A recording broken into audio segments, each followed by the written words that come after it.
네, 오늘은 하나님의 인도하심이라는 제목으로 같이 은혜 나누기 원합니다.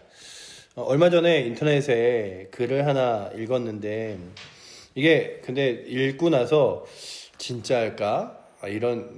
그냥 이런 류의 글이 너무 많으니까 그냥 있는 글일까? 그러면서도 그냥 감정을 한번 이입해 봤어요. 이렇게 어떤 사람이 학교에 막 지각을 하려고 그러면서 그 버스를 타는데 버스 정류장 가서 딱 서보니까 지갑이 없는 거예요. 그 막 지갑을 이렇게 이리저리 찾는데 없어서 그냥 그 운전기사한테 부탁을 하고 이 차를 못 타면은 학교에 지각을 할 것 같으니까 그냥 좀 한 번만 태워달라 그러고 다음에 낸다 그러고선 부탁을 할까 이러다가 그게 너무 싫어서 차라리 지각을 하자 그러고서는 그냥 그 버스를 보내고서는 이렇게 가방을 뒤지는데 가방에서 지갑이 나왔대요. 그래서 너무 마음이 불편해서 저거 탔으면 안 늦었을 텐데 막 이런 마음에 불편한 마음에 그냥 이렇게 보내다가 그 다음 버스를 타고 조금 늦게 가는데 그 앞에 가던 버스가 사고가 나서 그 버스 안에 있는 사람들이 막 다치고 막 이런 것들을 보면서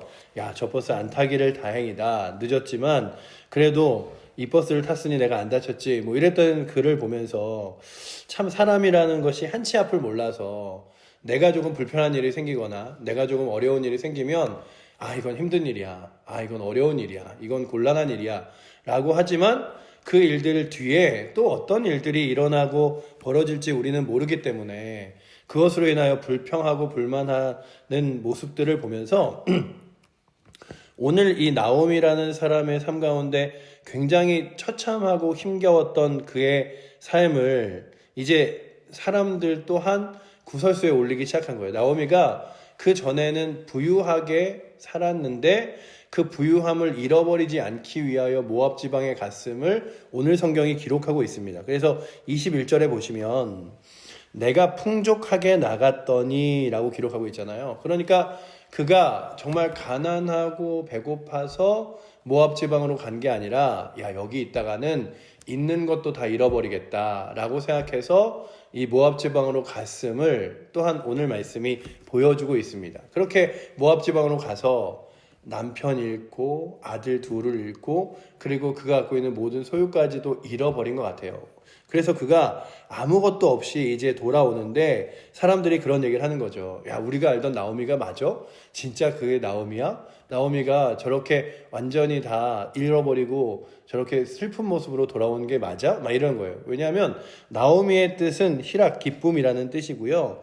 그 나오미는 늘 그 안에서 나는 그래도 좀 잘 사는, 그리고 괜찮은 인생이야. 나에게는 아들도 둘이 있고, 그리고 남편도 있고, 그래서 너희들과 같지 않으니 내가 모압 지방에 가서도 잘 지낼 수 있을 거야. 그가 모압 지방에 가서 다 무너져 내린 거죠. 그래서 오늘 말씀 19절에 보시면 이에 두 사람이 베들레헴까지 갔더라. 베들레헴에 이를 때에 온 성읍이, 그러니까 이 동네가 다 같이 일어나서 야, 저 사람이 나오미 맞아 하면서 수군대기 시작한 거죠. 그러면서 뭐라고 말하냐 하면 이르기를 이가 나오미냐 하는지라. 그래서 번역 성경에 보면 나오미가 정말 맞아라고 사람들이 수군대기 시작했다. 이런 표현들이 번역 성경에 나와 있습니다. 그러니 저 사람이 정말 나오미야? 나오미가 저렇게 망했다고? 저렇게 힘겨워 보인다고? 뭐 이런 표현이에요. 그러니 나오미가 야, 내가 왜 뭐하러 예루살렘으로 돌아왔지? 예루살렘에 좀 이렇게 먹을 것이 있고 회복이 있다 그래서 왔지만 이곳에 오니 내 마음이 더 참담하구나 라고 하는 걸 느껴서 그가 사람들한테 뭐라고 말하냐 하면 나로 하여금 기쁨이라는 희락이라는 나옴이라고 부르지도 마라. 나를 차라리 마라라 불러라. 그 마라라 부르는데 이 마라라는 뜻이 괴로움이라는 뜻이에요.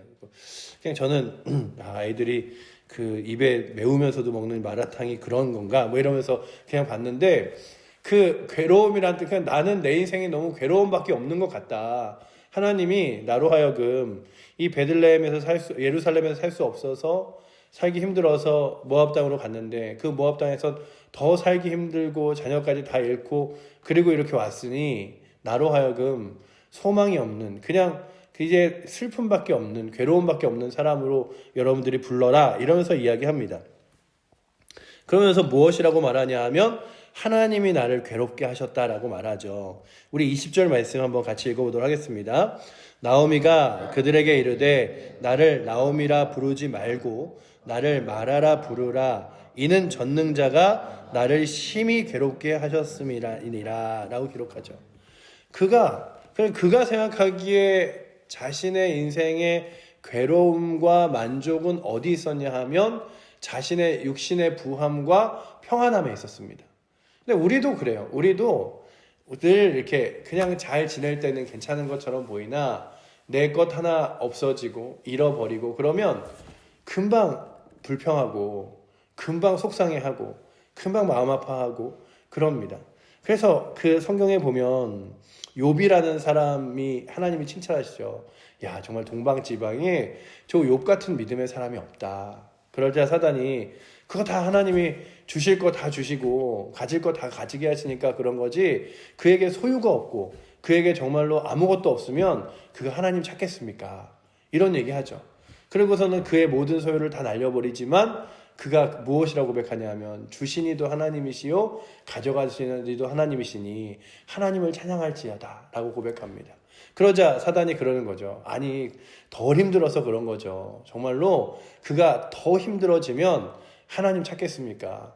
그러자 하나님이 그러면 그의 목숨 외에 나머지는 다 그냥 둬도 된다라고 말하자 그의 아내는 당신의 하나님을 저주하라 그러면서 떠나가고 그의 몸은 정말로 이렇게 그 길바닥에 있는 그런 이렇게 그 시멘이나 이런 것들로 그냥 몸을 다 이렇게 긁어야 하는, 그래서 개가 자신의 몸에 있는 그 고름들을 다 핥는 그런 상황들을 보여주지만 결국에는 이 욥기가 마지막에 보여주는 게 뭐냐 하면 욥의 고난을 통하여 하나님, 살아계신 하나님을 더 깊이 만나게 되었다는 거예요.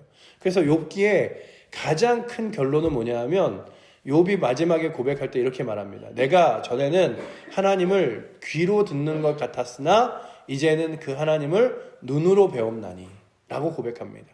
그러니 오늘도 많은 사람들이 하나님을 찾는다고 하면서 그 하나님께서 주시는 평안함, 하나님께서 주시는 만족함, 부함, 이런 것들이 하나님의 복이라고 생각합니다. 그런데 그런 것들이 우리 인생 가운데 때로는 조금 없어지거나 힘겨워지면 그때는 하나님 어떻게 나의 인생에 이럴 수 있는 거죠?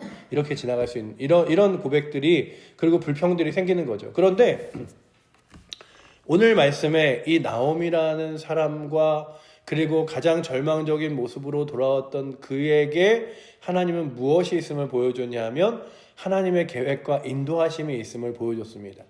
우리가 인간적으로는 너무 슬프고 그리고 모든 것을 잃어버린 것 같으나 그를 다시금 예루살렘으로 보내신 이가, 그래서 그를 다시금 이 베들레헴까지 이끄신 이가 무엇을 말하냐 하면 이 베들레헴으로 이끄신 이가 그의 삶 가운데 하나님의 계획과 인도하심으로 그를 부를 이유가 있었다라고 하는 겁니다.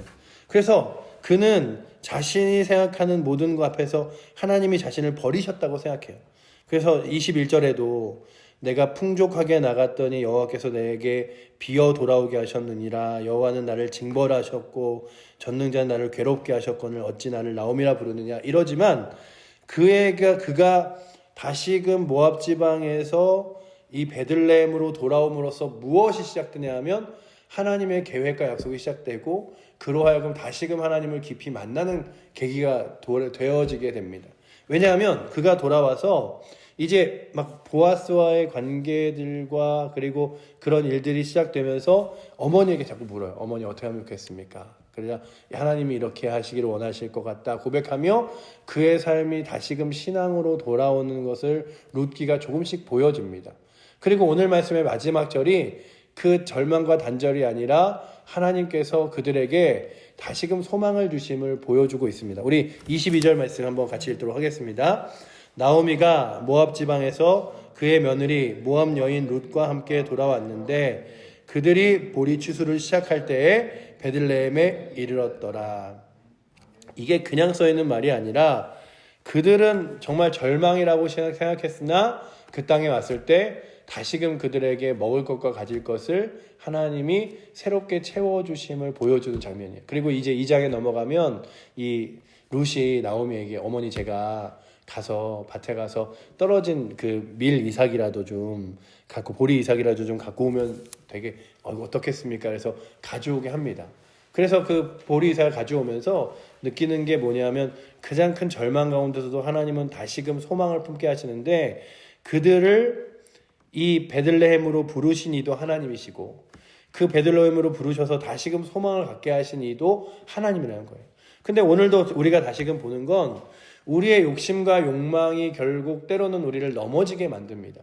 그리고 나서 우리는 무엇을 고백하냐면 하나님이 다 앗아갔다라고 말하죠. 그러니까 오늘 말씀의 이 나오미도 자신이 생각하기에 이 베들레헴이 살만한 땅이 되지 못하니 모압 땅으로 가야겠다라고 고백하며 그 모압 땅으로 출발했고 그리고 자신이 갖고 이랬을 거예요. 이 베들레헴이라는 동네가요 그렇게 잘 사는 동네가 아니에요.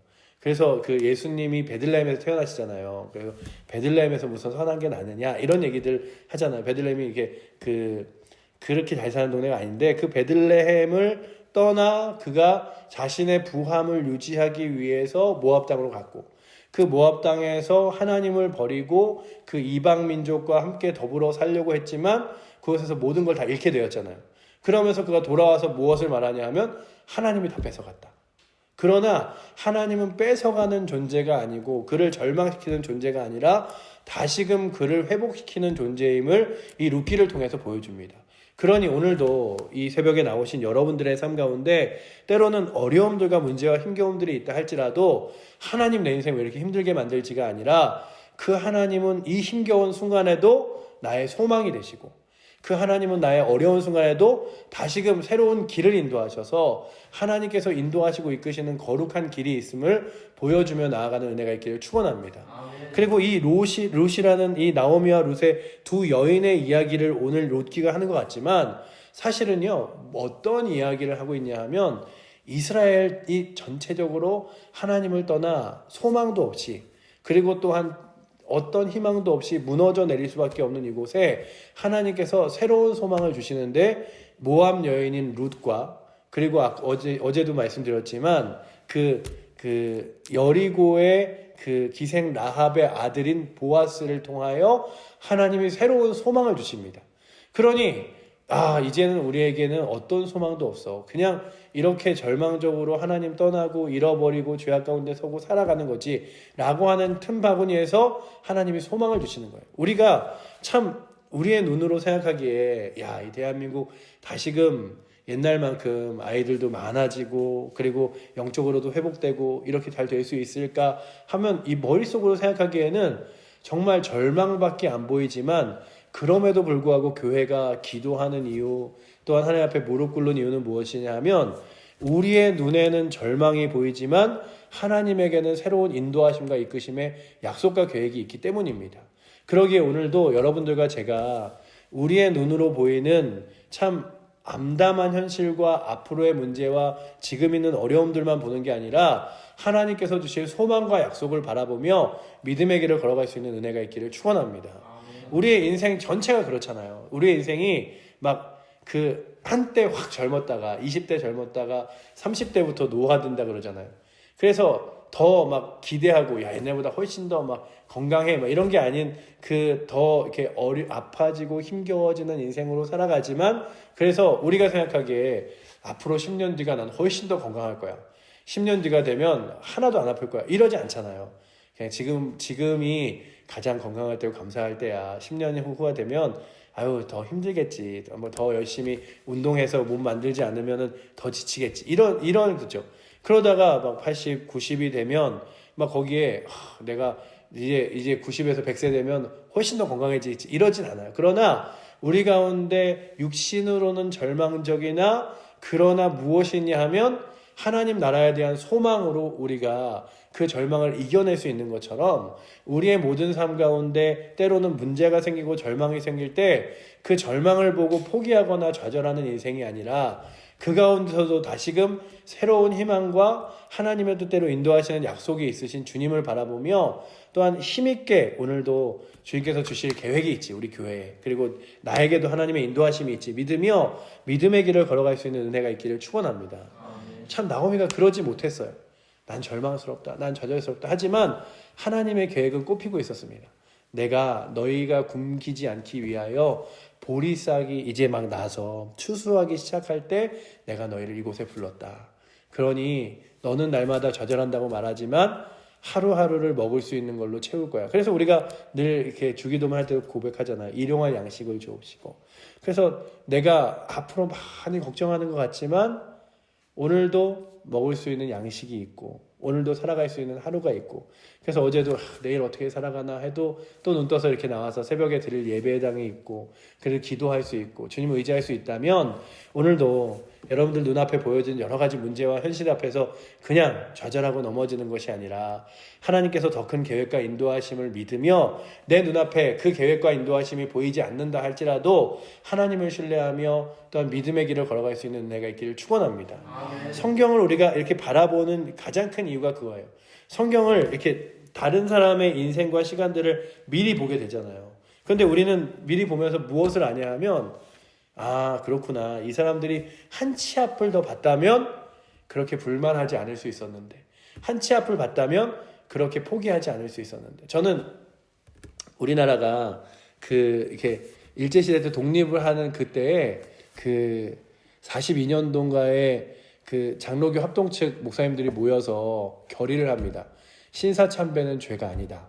신사참배는 그냥 이렇게 우리가 하는 행위일 뿐이지 결코 죄가 아니다. 이런 결의를 해요. 그리고서는 이제 신사참배를 합법화합니다. 그리고 어떤 목사님들은 그거에 반란해서 막 갈라지기 시작해서 고신과 합동 측이 갈라진 이유가 그거죠. 우리는 신사참배 할 수 없다. 이래서 갈라졌는데 그 마음 아픈 그 합동 측의 그 신사참배를 결의한 역사를 보면서 야, 그 뒤에 한 3년만 있다가 이 나라가 독립할 것을 알았다면 그들이 그랬을까? 그런 거예요. 그러니 우리는 앞으로 내년도가 어떨지 내후년이 어떨지 모르는 거예요. 제가 어제 치과를 가려고 강원도 원주를 이렇게 저희 딸하고 가다가 야 현아야, 작년에 우리 한 3월 달쯤에 우리가 강원도 정읍 칠보에 가서 살 줄 알았냐? 그래 몰랐지. 뭐 이러면서 둘이 그래 우리가 1년 후에 여기서 살지 저 어디서 살지 우리는 정말 앞으로 모르잖아. 뭐 이런 얘기를 하면서 갔는데 우리는 앞으로의 인생을 알지 못합니다. 하지만 무엇을 붙들고 살아가냐 하면 하나님이 내 인생 가운데 계획이 되시고 약속이 되시고 능력이 되셔서 하나님이 나의 삶을 인도하신다 믿으며 걸어가는 거죠. 그렇다면 오늘도 이 룻기를 읽어 내려가는 여러분들에게 그래 내 인생에 지금 가장 어두운 터널을 건너고 있을지라도 보리를 추수할 때가 되어 베들레헴으로 하나님이 나를 부르신 것처럼 나의 삶도 다시금 소망의 싹이 나게 하시고 하루하루를 살게 하시는 분이 하나님이시라면 내가 지금 내 앞에 조금 어려운 일이 생긴다고 힘겹다고 그냥 또 이리이비하며 또 좌절하고 넘어지는 것이 아니라 하나님 신뢰하고 감사하며 걸어가야지. 하나님 신뢰하고 믿음으로 걸어가야지. 오늘도 기도하며 주님 의지해야지 라고 걸어갈 수 있는 은혜가 이 새벽에 나오신 여러분들과 저에게 있어서 오늘도 주의 인도하심을 믿으며 걸어갈 수 있는 은혜가 이 룻기 전체를 바라보며 이스라엘을 구원하시기에, 그리고 이스라엘뿐만 아니라 결국에는 이스라엘이 아니라 다윗을 통하여 그의 계보를 통하여 주 예수 그리스도를 통하여 온 세계를 구원하시는 하나님의 계획들이 이루어지는 그 역사들을 바라보며 내 인생 가운데도 내 삶 가운데도 우리 교회 가운데도 하나님의 그러한 인도하심이 있음을 믿으며 걸어갈 수 있는 은혜가, 기도할 수 있는 은혜가 오늘도 이 새벽에 나오신 여러분들과 저에게 있기를 축원합니다. 아멘. 기도하겠습니다. 사랑의 하나님 감사합니다. 나오미는 베들레헴에 돌아온 것이 가장 큰 수치고 좌절이었고, 그래서 사람들로 하여금 자신의 이름을 괴로움이라 부르라 말하면서 하나님도 나를 괴롭게 그리고 버리셨다고 말했지만 하나님은 나오미를 통하여 그리고 그의 그 며느리 룻을 통하여 새로운 소망과 희망이 있음을, 그리고 하나님께서 그들을 세우시고 살려주실 것임을, 회복시킬 것임을 이 룻기를 통하여 보여주시듯이 우리의 삶 가운데 하나님께서 그렇게 우리의 삶을 다시금 회복시키시고 일으키시고 인도하심을 믿으며 나아갈 수 있도록 주님 붙들어 주시옵소서. 아멘. 우리는 한 치 앞도 알 수 없사오나 우리의 인생 가운데 더 큰 앞길까지도 계획하시고 인도하시는 하나님의 손길을 바라보며 그 하나님을 신뢰하고 의지하게 하시고 또한 그 하나님께 우리의 삶을 맡기며 기도하며 살아갈 수 있는 힘이 있게 하여 주시옵소서. 이 하루도 보냅니다. 우리 사랑하는 칠보제일교회 성도들, 특별히 환우들 주의 손길로 지켜주시고 우리 성도들의 삶 가운데 좌절과 그리고 힘겨움이 아니라 소망과 감사함으로 이 하루를 보낼 수 있도록 주님 인도하여 주시옵소서. 오늘도 우리를 이끄시는 살아계신 예수 그리스도 이름으로 기도드립니다. 아멘.